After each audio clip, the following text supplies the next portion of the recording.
Olá, boa noite a todos. Boa noite, Inês. Boa noite, Maria Manuela. Bem-vindos a mais uma Day Live. Boa noite, Joana. Olá, boa noite. Olá, Joana. Boa noite. Boa noite a quem nos assiste. Bem-vindos a mais uma Day Live. Relações saudáveis com DI, comunicação, limites e compreensão é o tema que nos traz cá esta noite. Joana, psicóloga clínica da APDI, já bem conhecida de quem nos segue, uma cara sempre bem-vinda e sempre reconhecida junto da associação. Bem-vinda, boa noite. Relações saudáveis com DI, comunicação, limites e compreensão. É este o tema que nos traz cá hoje e que nos fez convidar-te, aliás. Começo por perguntar-te de que forma é que a doença inflamatória do intestino pode impactar as relações, sejam elas familiares, amorosas e de amizade. Antes de mais, boa noite a todos. Obrigada, Miguel, pela introdução e obrigada à PDI mais uma vez pelo convite em estar presente numa live com um tema tão importante. Respondendo aqui à questão, nós sabemos, e de alguma forma já é um assunto muito presente em todas as lives, que a DI é no fundo uma doença crónica que acaba por ter aqui um percurso imprevisível, não é? De exacerbação e de remissão sintomática. E para além de todo este impacto físico, há um impacto emocional e relacional implicado. E neste caso, não é? Nós sabemos que ela interfere diretamente na forma como a pessoa desempenha os seus papéis sociais. E nós podemos perceber este impacto em três dimensões essenciais, que é a imprevisibilidade dos sintomas, vai comprometer a forma como a pessoa vai desempenhar os papéis como parceiro, como parceira, mãe, pai, amigo, profissional. Ou seja, há aqui a mente, não é? A pessoa quer e intenciona estar presente, mas muitas vezes o corpo não permite. A outra dimensão em que impacta é nesta alteração da identidade, que é quem é que sou eu se já não consigo fazer tudo aquilo que fazia, porque no fundo a dança obriga a reduzir o ritmo, delegar tarefas, a cancelar compromissos ou pode emergir mesmo aqui outros tipos de situações e por isso esta reorganização de papéis, de tarefas pode gerar um conflito interno e depois toda a carga emocional associada, não é? Relacional a ansiedade antecipatória, no fundo, e se eu não conseguir estar presente, o que leva depois a uma hipervigilância corporal e ao medo de falhar nos próprios papéis. Eu não estou a ser capaz de cumprir com as minhas funções profissionais, eu não estou a ser capaz de cumprir com o meu papel de mãe e depois emerge aqui toda uma panóplia de sentimentos onde o stress, a ansiedade, o medo, a culpa e a vergonha surgem. Por isso temos três dimensões no fundo.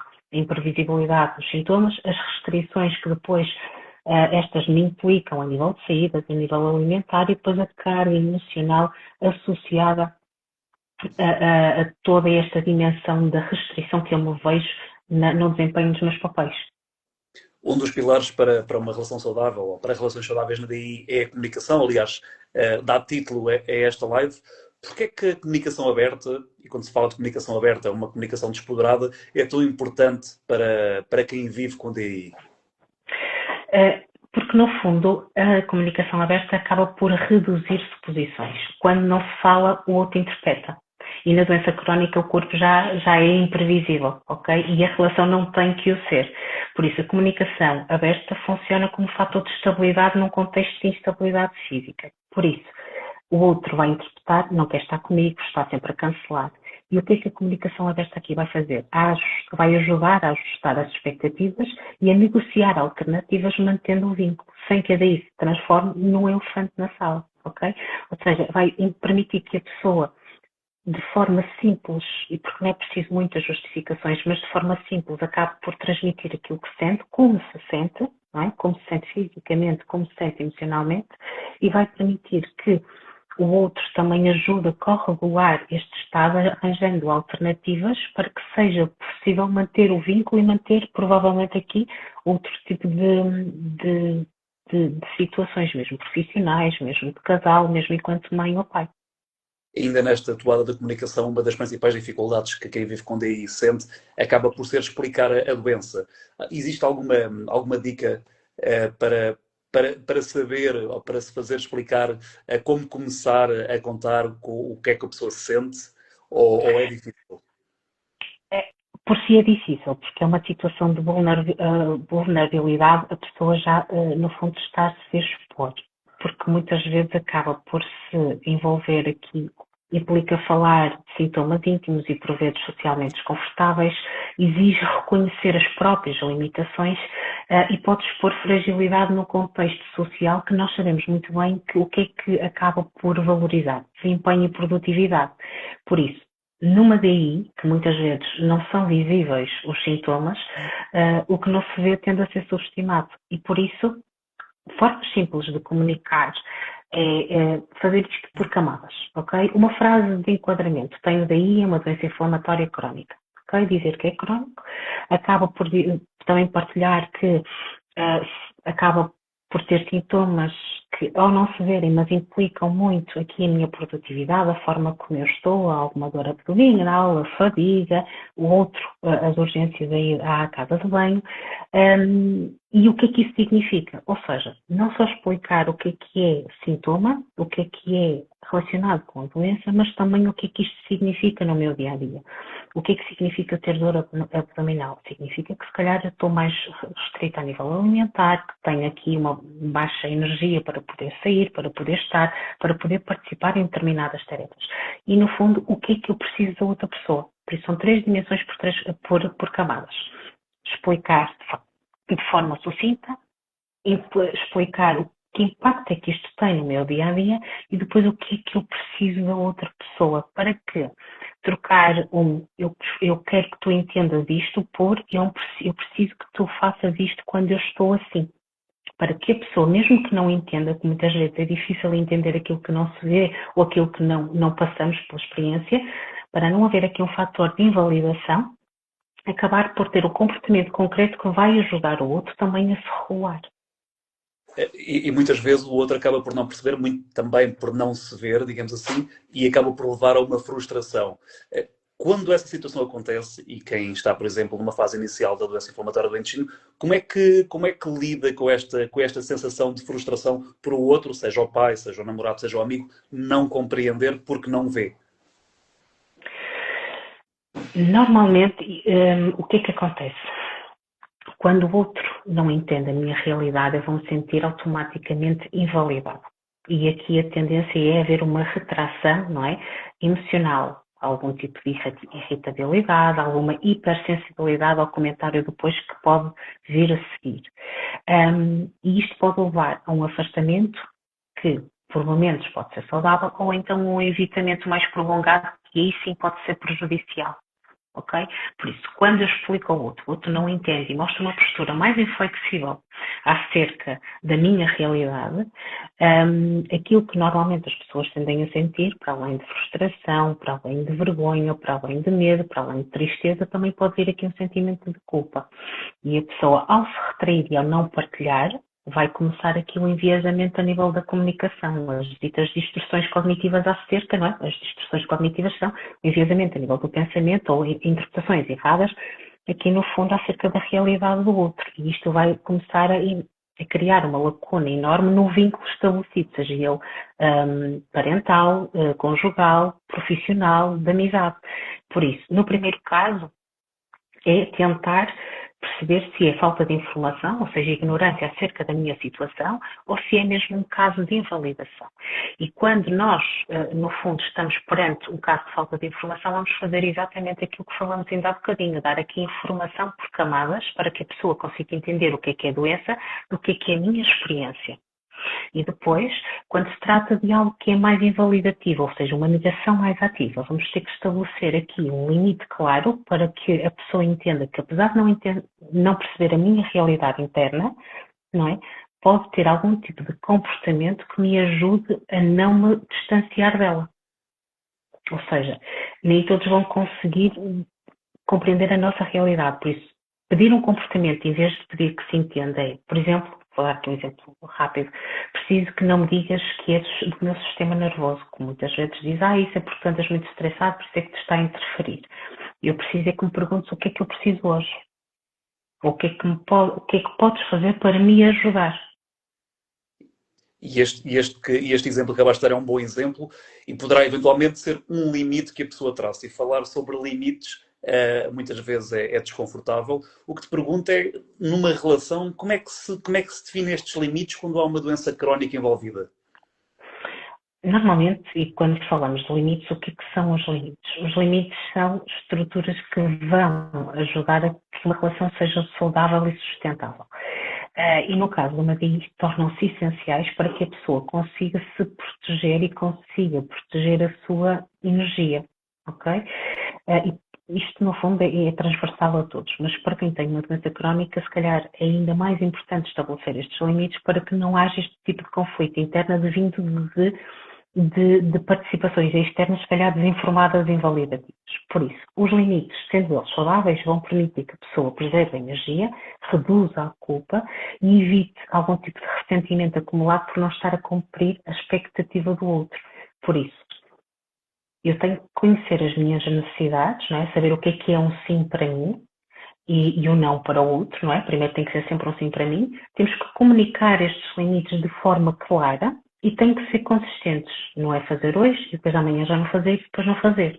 Conhecendo eu as minhas próprias limitações e condicionantes interpostas pela doença, que faz parte das tarefas adaptativas para uma boa gestão, eu vou conseguir comunicá-lo ao outro de forma clara e também tenho que o manter de forma consistente. Por isso, um limite saudável vai ser um sim ao que protege e não ao castigo. No fundo, é o que está ok e o que não está ok e o que é que eu vou fazer se acontecer determinada coisa.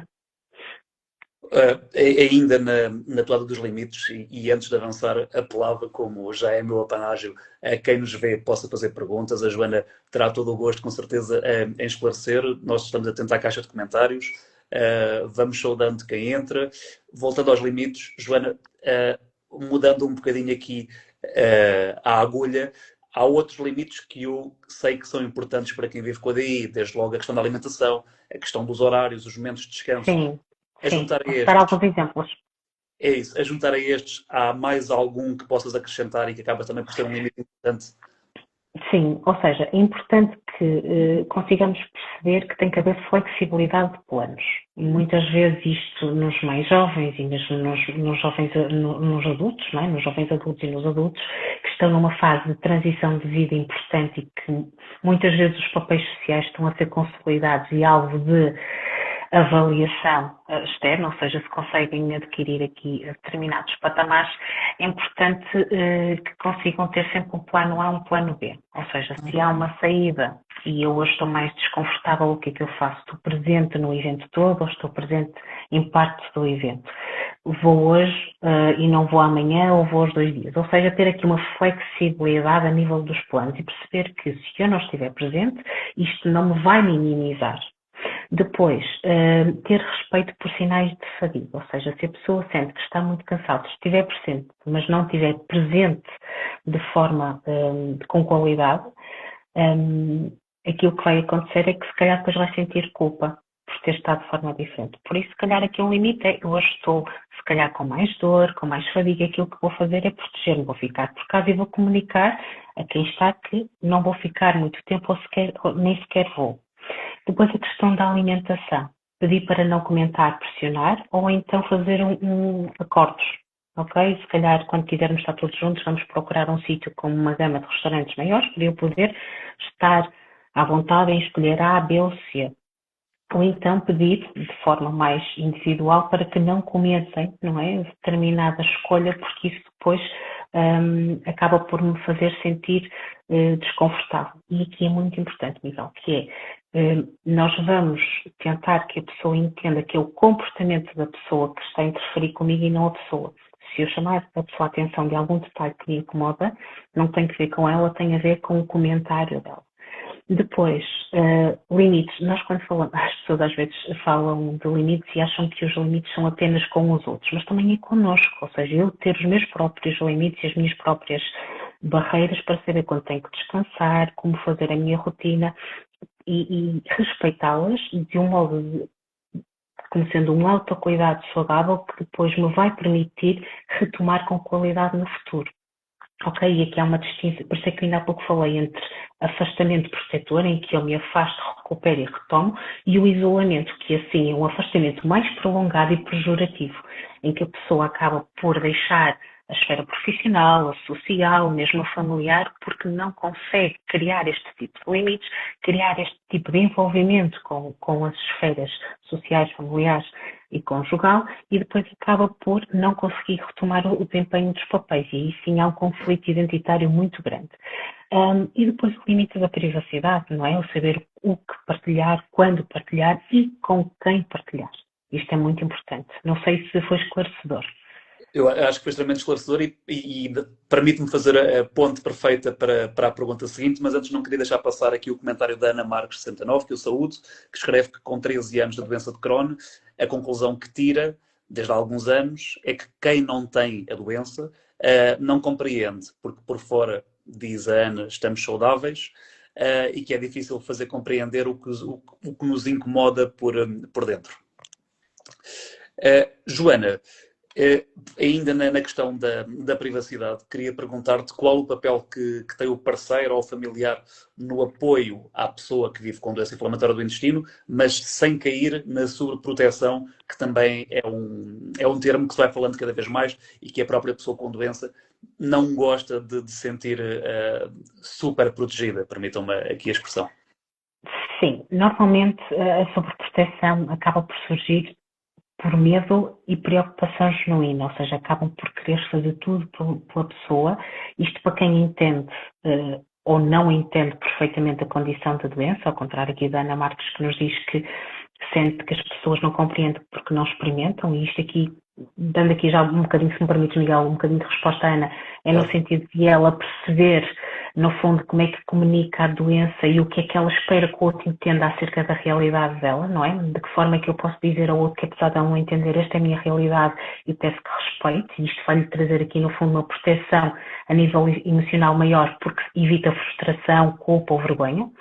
Respondendo aqui à tua questão, normalmente quem gosta, não é, de nós e quem tem a doença acaba por querer proteger para sobreproteger, porque há uma preocupação genuína e também há um medo de perder aquela pessoa. Por isso, o que é que isto, mas isto de alguma forma pode aumentar aqui a identidade de fragilidade, ou seja, a minha doença compromete-me, só me veem como doente, já não me veem como aquela pessoa autónoma, alegre que eu era. O apoio saudável, o que é que vai incluir? Perguntar antes de intervir.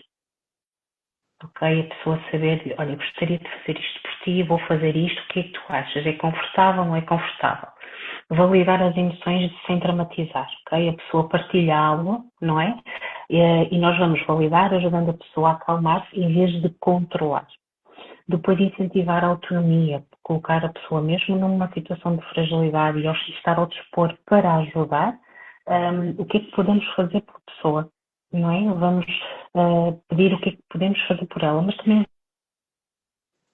vamos ajudar ela, tu consiga dizer, não quero fazer isto e tu podes ajudar com aquilo.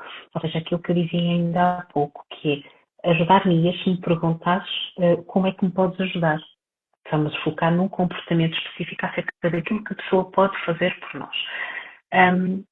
E respeitar. O respeito aqui vai ser muito importante, porque aquilo que nós não entendemos e nós não vivemos, vamos ter que respeitar para poder continuar a manter aqui uma relação mais estável, mais harmoniosa. Por isso, e aqui a autonomia vai ser um fator muito importante. Por isso é que vamos tentar evitar a sobreproteção, dar autonomia à pessoa, estar disponível para ajudar, sem isso só. Claro. Isso e evitar comentários como isso é só nervos ou nem parece assim tão grave, que também acabam por deixar a pessoa que vive com doença inflamatória do intestino ainda mais sentida. Volto à caixa de comentários. O Alex escreve, não me atrevo a ler o apelido, o Alex escreve que acho que é muito complicado. Eu próprio admito que quando ando melhor durante algum tempo, perco a verdadeira percepção do que é quando estamos mais fragilizados. Portanto, o que eu depreendo deste comentário do Alex é que até a própria pessoa que vive com doença inflamatória do intestino, quando está melhor, acaba por esquecer-se, entre aspas, de como é viver com a doença numa fase mais gravosa. Joana, não sei se te merece algum comentário, aqui o comentário do Alex. Sim. Acho que sim. Eu É acho muito que aqui no interessante. fundo, ou seja, mas isto é transversal a todos, por isso é que depois a presença de fatores psicológicos e emocionais mais desagradáveis e mais prejudiciais à saúde mental, como a depressão, a ansiedade, uma anedonia mais persistente, uma distimia. O que é que faz com que a pessoa, no fundo, saia de um estado em que se vê confortável no desempenho de determinados papéis, não é? Em que ela se sente confortável e a nível de identidade é aquilo que ela, no fundo, idealiza, e depois, quando se vê limitada pela doença a nível da imprevisibilidade dos sintomas, da presença dos mesmos, ou que condiciona, no fundo, acaba por contactar com um eu que parece que já não reconhece. Por isso, Alex, eu acho que aqui é importante integrar a doença de forma realista na nossa vida, perceber que a qualquer momento, ou tendo em conta aquilo que é a doença e a doença de cada um, porque nós não podemos generalizar, há doenças bem mais ligeiras do que outras, e quando há exacerbação sintomática, também ela difere num grau de intensidade e durabilidade. Por isso é importante perceber quando ela está presente, o que é que isto condiciona, e quando não está presente, o que é que não condiciona. Mas eu continuo a ser a mesma pessoa, a 100 ou a 200. Eu continuo a ser o mesmo Alex. Ok? Não sei se deu para responder. É, no fundo, ter expectativa real acerca de quem eu sou, daquilo que me completa, no fundo, que domínios é que estão a nível físico, a nível social, a nível profissional, quem é que eu sou, e integrar a doença de forma saudável na nossa vida vai permitir que, quando ela esteja mais sensível ou mais ativa, eu consiga me ajustar à mesma sem perder a minha identidade. Não sei se me fiz entender, Miguel, podes orientar aqui um bocadinho. Acho que fizeste, e faço a ponte para a pergunta do Sérgio, e também é uma pergunta bastante interessante. O Sérgio pergunta quais é que são as competências emocionais que são essenciais, digamos assim, para manter relações saudáveis com doença crónica. E se calhar, a Joana acrescento, não tem, lógico que estamos a falar de doença inflamatória do intestino, mas acredito que muitas delas sejam transversais a várias doenças crónicas. Sim, eu acho que no fundo aqui nós já acabamos por falar sobre isso, ou seja, as competências a nível de comunicação assertiva, os limites, ok? Os limites saudáveis interpostos aqui na relação com o outro, a comunicação aberta, vão ser dois fatores essenciais que me vão permitir proteger emocionalmente e estar com o outro sem que a não interpretação da minha situação interfira no nosso ego. Claro que depois também há aqui outro tipo de interpretação que se pode dar a relações que estão constantemente sob a base de uma invalidação, e se calhar um afastamento será mais benéfico. Mas as competências emocionais básicas, no fundo, é a comunicação aberta e assertiva da minha realidade, sem obrigar o outro a ter que entender, não é? Porque eu não vou obrigar o outro a entender a minha realidade, eu vou simplesmente transmitir de forma assertiva e aberta e colocar limites para que, se for de acordo com os meus valores e a minha necessidade, vai fluir, no fundo, a relação e o vínculo. Caso haja constantemente uma disparidade entre valores e entre comportamentos e entre posturas, então terá que ser aqui, no fundo, um afastamento, ou se calhar aqui uma modificação na relação existente. Acho que estes são essenciais. Eu acho que sim, Sérgio. Espero que tenha sido esclarecedor o suficiente. Joana, porque falamos, aliás, de relações, pergunto como é que é possível manter a intimidade e a cumplicidade num relacionamento, neste caso amoroso, quando muitas vezes existem sintomas mais imprevisíveis? Acredito que seja um dilema com que seja colocado várias vezes. Ou seja, nós, quando falamos de intimidade, nós não nos podemos esquecer que a intimidade tem aí vários domínios: o intelectual, o emocional e o físico. E mesmo dentro do físico, o sexual é apenas uma pequena parte. E nós sabemos que a presença da DI pode afetar, no fundo, a imagem corporal, a espontaneidade, o desejo, ou seja, o corpo deixa de ser totalmente previsível, e o que pode gerar insegurança, mesmo a nível da autoestima e do autoconceito, que é: na presença desta doença eu já não sou quem era, eu já não sou tanto quanto era. Por isso é importante entender que a intimidade emocional vai sustentar a intimidade física, por isso mesmo uma boa conexão emocional e uma partilha aberta daquilo que eu sou, daquilo que eu penso e como é que eu funciono, vai ajudar também o outro a entender, além de que esta conexão emocional vai potenciar aqui também o domínio físico, e a segurança psicológica vai reduzir o impacto da imprevisibilidade. Por isso, comunicar, ok? E aqui respondendo à tua pergunta sobre como manter a intimidade e a cumplicidade, comunicar antecipadamente os limites físicos, ok? E aqui estamos a falar de uma intimidade mais física, reduzir a pressão associada ao desempenho, não é? Se eu não conseguir estar da forma como me conhecia estar, não há problema, porque estou de outra, não é?